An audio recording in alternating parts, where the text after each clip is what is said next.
नमस्कार, मैं हूं नारायण शर्मा और आप देख रहे हैं AINS न्यूज़ 24 चैनल। आज की ताज़ा खबरें। जी न्यूज़ के एंकर रोहित रंजन को वारंट लेकर गिरफ्तार करने गई छत्तीसगढ़ की पुलिस को बैरंग लौटना पड़ा। इस मामले में पुलिस की कार्रवाई के तरीके को पूर्व मुख्यमंत्री डॉक्टर रमन सिंह ने जहां गलत ठहराया, वहीं मुख्यमंत्री भूपेश बघेल ने कहा कि बीजेपी अपराधियों को बचाने की कोशिश में लगी है। उन्होंने कहा कि भारतीय जनता पार्टी हमेशा कानून का उल्लंघन करती है। जी न्यूज़ के एंकर रोहित रंजन पर कांग्रेस के राष्ट्रीय नेता राहुल गांधी की वायनाड वाली खबर को तोड़ मड़ोड़ कर प्रस्तुत करने के आरोप में दर्ज FIR के बेस पर वारंट के साथ छत्तीसगढ़ पुलिस रोहित रंजन के घर तक जा पहुंची, लेकिन तमाम विरोध के बाद उन्हें वहां से बैरंग लौटना पड़ा। इधर पूर्व मुख्यमंत्री डॉक्टर रमन सिंह छत्तीसगढ़िया पुलिस की इस कार्रवाई के तरीके को गलत ठहराते हुए नजर आए। अब छत्तीसगढ़ में आदत हो गया है, कहीं भी जाके किसी को उठा लो, न पूछताछ, न जानकारी, न बातचीत, वैसे ही चले गए सादे वेश में उत्तर प्रदेश में। अरे भैया, एक प्रक्रिया होता है पुलिस का, वहाँ के थाने में खबर किया जाता है, वहाँ जानकारी दी जाती है, वहाँ के फोर्स को लिया जाता है, उनके बयान लिए जाते हैं। आप किसी भी इतने बड़े चैनल के एक सीनियर जर्नलिस्ट से आप सीधा उठा के लाने के लिए चले जाते हो, पूछताछ तो होता है।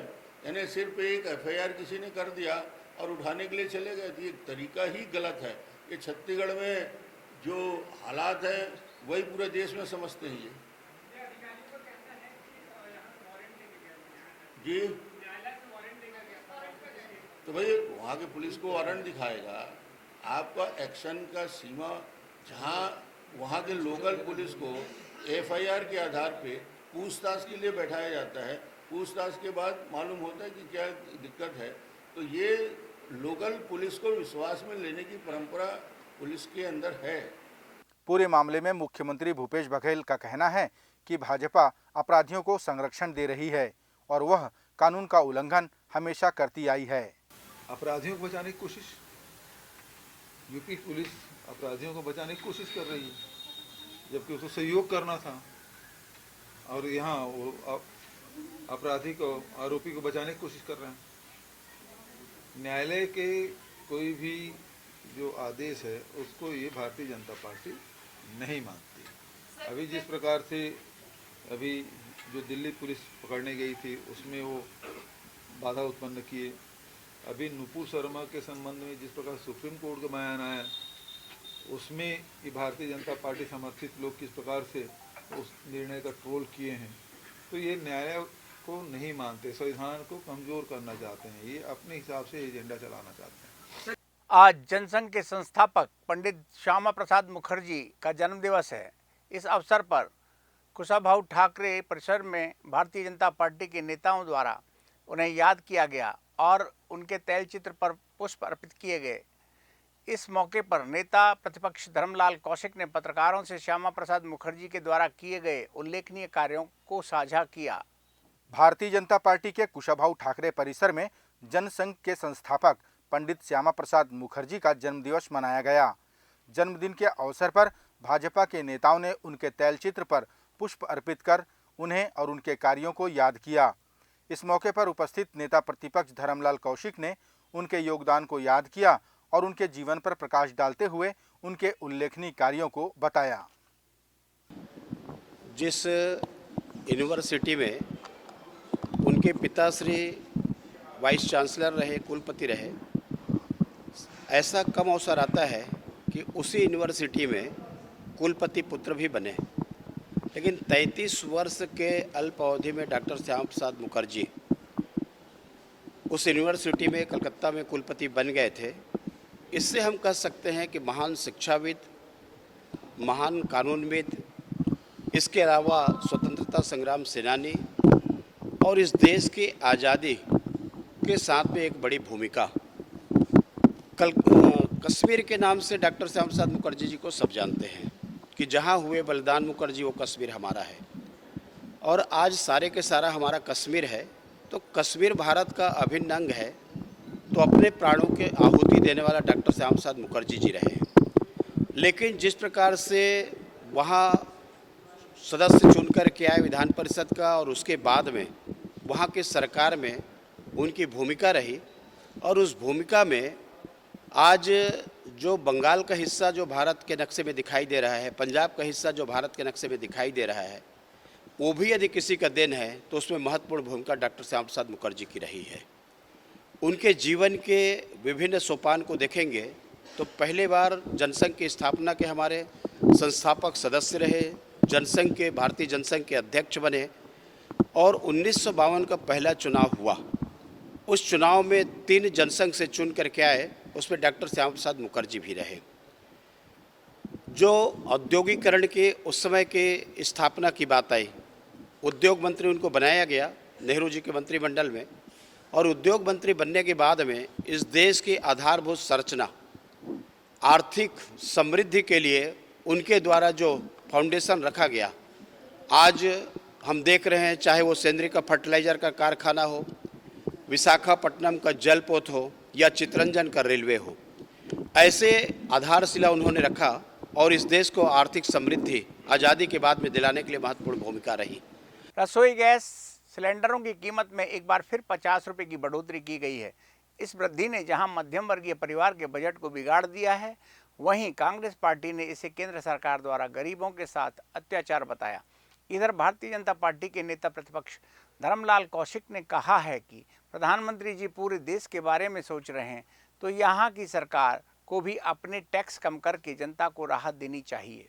रसोई गैस के सिलेंडरों में 50 रुपए की वृद्धि किए जाने से एक बार फिर रसोई का बजट बिगड़ गया है।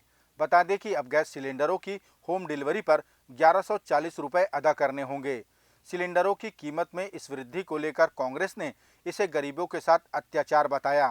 कांग्रेस संचार विभाग के प्रमुख सुशील आनंद शुक्ला ने कहा कि केंद्र में जब से मोदी जी की सरकार आई है, सिलेंडरों की कीमत में 250 गुना वृद्धि हो गई।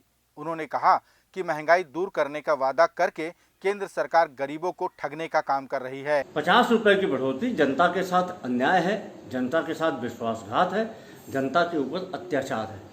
जब से देश में मोदी सरकार आई है, उसने रसोई गैस के दाम पे लगभग 250 गुना की बढ़ोतरी की है। पिछले 2 महीने के अंदर में रसोई गैस के दाम पे 150 रुपये से अधिक की बढ़ोतरी हो गई है। जो रसोई गैस मोदी सरकार के पहले 400 रुपये में मिलती थी, मोदी सरकार के आने के बाद अब उसकी कीमत लगभग 1150 से 1150 रुपये हो जाएगी। महंगाई दूर करने का वादा करके जनता को ठगने वाली भारतीय जनता पार्टी की केंद्र सरकार अपनी गलत नीतियों के कारण लगातार जनता के ऊपर महंगाई का बोझ डाल रही है। खाद्य तेल के दाम बढ़ गए, पेट्रोलियम पदार्थों के दाम बढ़ गए, पेट्रोल डीजल 100 रुपये के पार हो गए और रसोई गैस के दाम तो अब गृहिणियों के पहुंच से दूर होते जा रहे हैं। इस पर भारतीय जनता पार्टी के नेता प्रतिपक्ष धर्मलाल कौशिक ने कहा कि प्रधानमंत्री जी पूरे देश की सोच रहे हैं। महंगाई को देखते हुए छत्तीसगढ़ की सरकार को भी अपने टैक्स कम करने चाहिए। जहाँ तक पेट्रोल है, डीजल है, उतार चढ़ाव आ रहे हैं। पेट्रोल में भी आपके सामने में जो कमी किया गया, उनके द्वारा डीजल में कमी किया गया। हम राज्य सरकार से भी अपेक्षा किए थे और अपेक्षा कर रहे हैं कि यदि प्रधानमंत्री पूरे देश के बारे में सोच रहे हैं तो राज्य की सरकार अपने राज्य के बारे में सोचे और उसमें कमी करे, जिससे यहाँ के लोगों को राहत मिल सके। पूर्व मुख्यमंत्री डॉक्टर रमन सिंह ने दावा किया है कि मेरे परिवार का किसी भी चिटफंड कंपनी से कोई लेना देना नहीं है, लेकिन अब प्रदेश के मुख्यमंत्री भूपेश बघेल ने चिटफंड घोटाले में मनी लॉन्ड्रिंग होने की बात कही है और इसकी भी जांच आईटी और ईडी से कराने की मांग की है।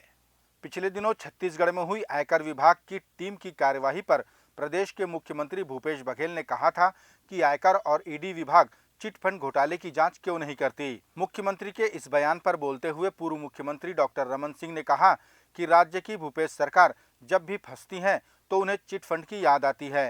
डॉक्टर रमन सिंह ने दावा किया कि चिटफंड कंपनी से उनके परिवार का कोई बकाया नहीं है।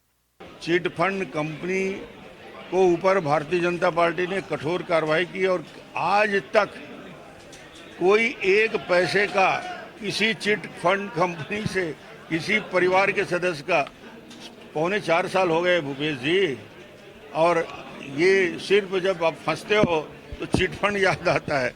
अरे चिटफंड में कार्रवाई करना था जिसके ऊपर, मगर कहीं भी दूर दूर तक मैं दावे के साथ कहता हूं और खुलेआम प्रेस के सामने कहता हूं, एक पैसे का किसी भी चिटफंड कंपनी से किसी का ना लेना ना देना है।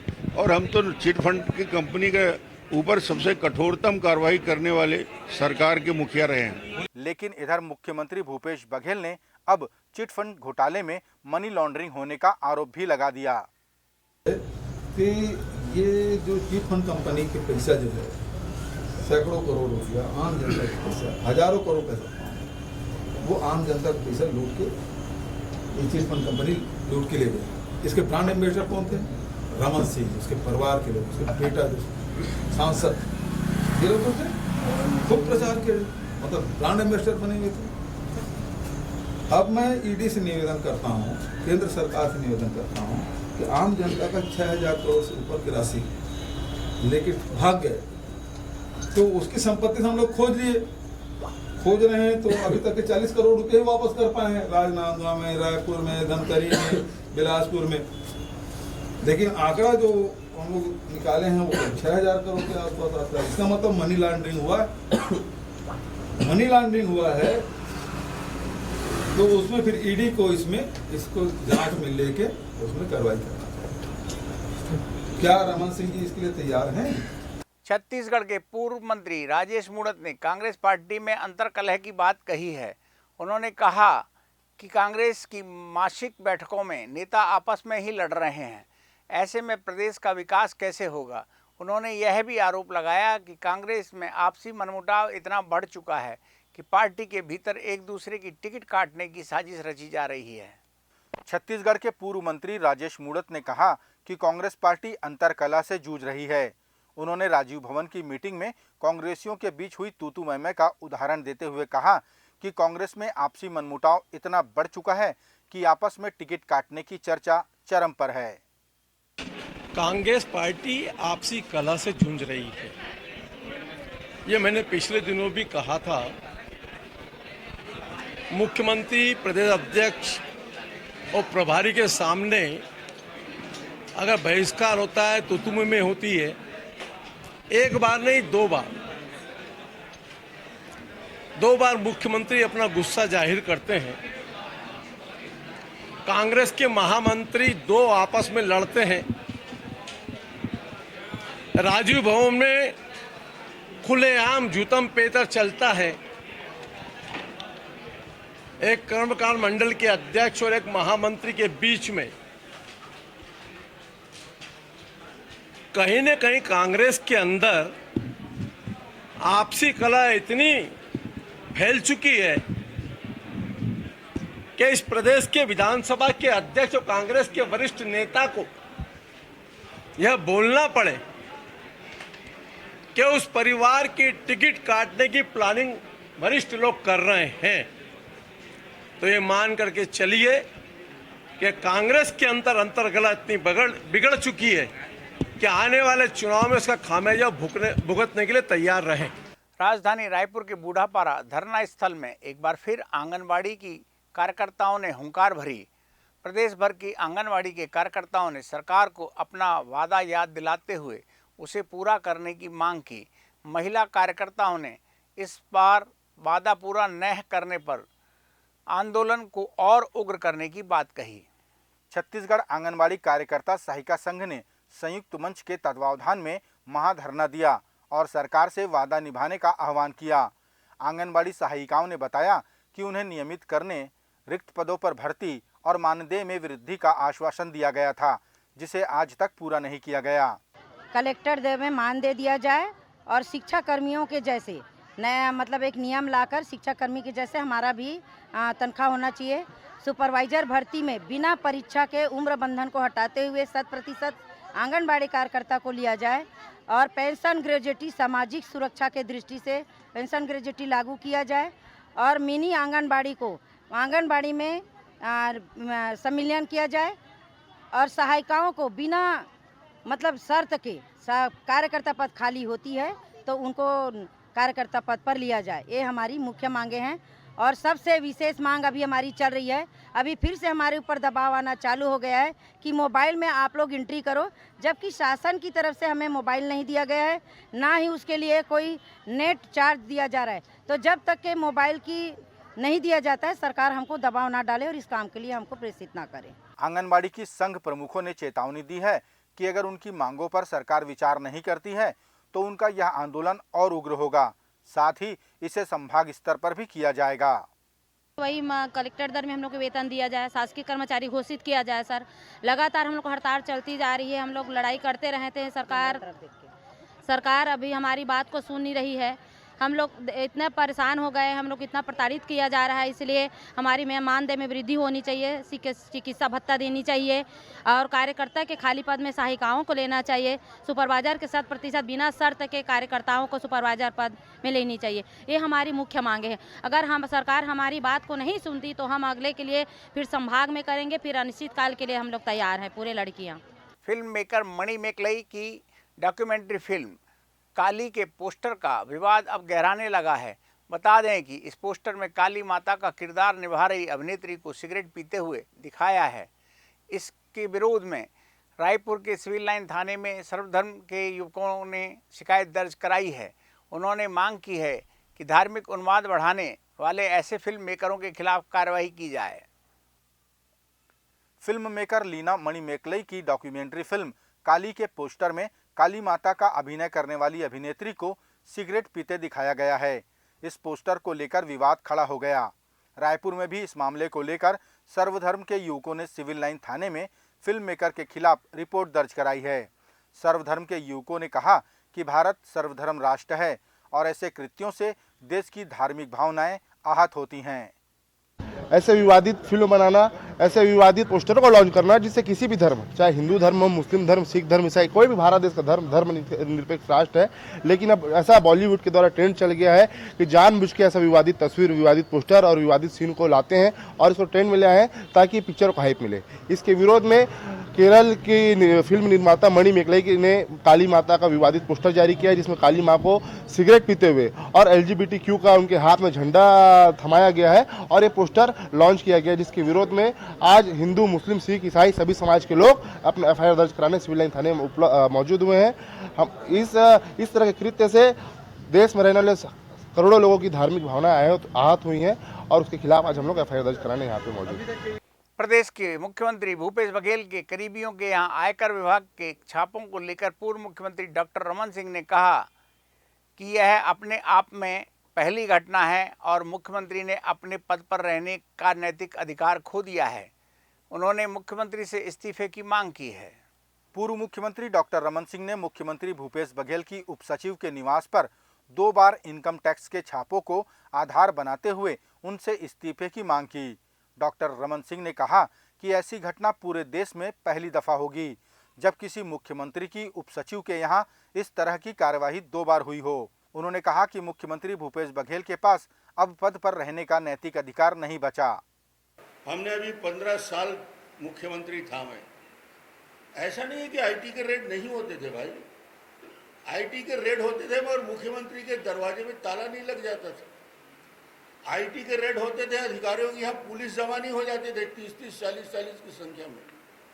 IT के रेड होते थे मगर जिस प्रकार एक अधिकारी, और अब लोग जानने लगे हैं कि किसके घर पुलिस गया है तो मालूम हो जाता है कि IT वाले आने वाले। कुछ लोग अंडरग्राउंड परमानेंट हो जाते, ये सब जानता है, मीडिया छापते नहीं हो मगर सब जानता है कि कितने लोग अंडरग्राउंड हो गए हैं।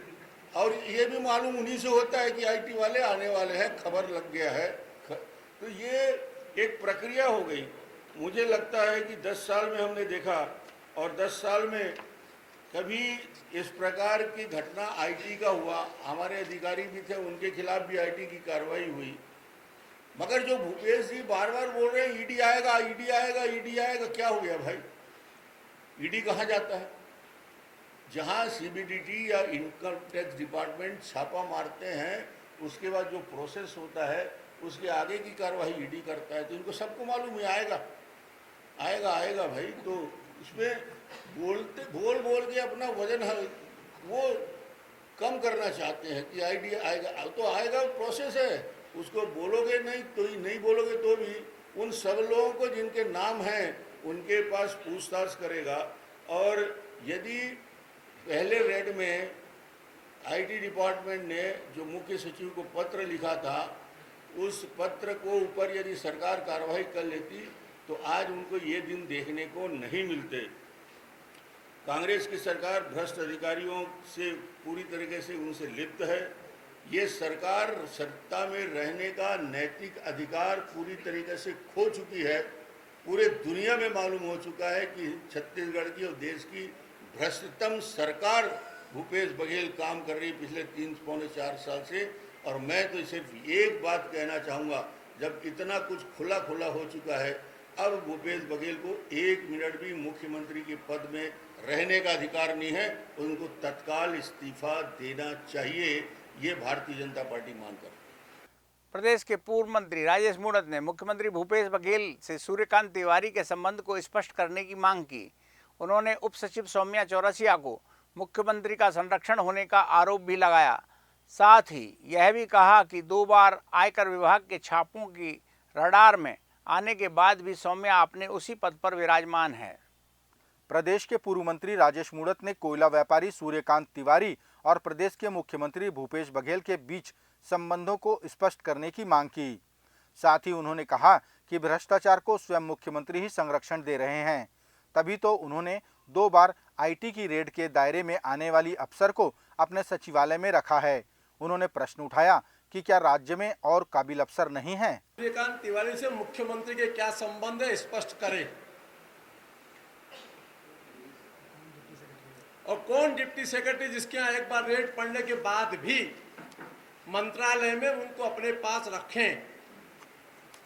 अच्छे सीनियर अफसर इस छत्तीसगढ़ में हैं, लेकिन उसके बाद में भी कहीं न कहीं पहली रेड के अंदर ही बहुत कुछ चीजें निकल करके आई है। उसके बाद में भी अपने पास रखना इस बात को इंगित करता है कि भ्रष्टाचार को बढ़ावा देने के लिए संरक्षण देने का काम माननीय मुख्यमंत्री जी कर रहे हैं। ये थे आज के प्रमुख समाचार। आप देख रहे थे AINS न्यूज़ 24 यूट्यूब चैनल। कल फिर मिलेंगे ताज़ा तरीन समाचारों के साथ। तब तक रोजाना की ताज़ा खबरों के लिए आप हमारे लोकप्रिय यूट्यूब चैनल AINS न्यूज़ 24 को सब्सक्राइब, लाइक और शेयर करना ना भूलें। नमस्कार।